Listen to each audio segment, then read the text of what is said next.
جی بالکل، ملک بھر میں جشن آزادی جوش و خروش سے منائی جا رہی ہے۔ آج اسسٹنٹ کمشنر تاندلے والا کے آفس میں پرچم کشائی کی گئی۔ اس موقع کے اوپر ڈی ایس پی سید نظر عباس بھی موجود تھے۔ ہم اسسٹنٹ کمشنر تاندلے والا اسامہ شارون نیازی سے جانتے ہیں کہ وہ آج اس عظیم دن کے موقع پہ پاکستانی قوم اور اقوام عالم کے لیے کیا میسیج دینا چاہیں گے؟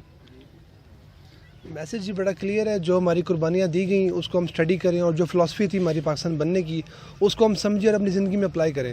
لاہور میں جگہ ہے والٹن باب پاکستان کے نام سے، تو وہاں خود بھی میں ڈائریکٹر رہا 1 سال۔ وہاں پر 8 لاکھ شہداء تھے جن کو سکھوں نے مار دیا، شہید کر دیا تھا۔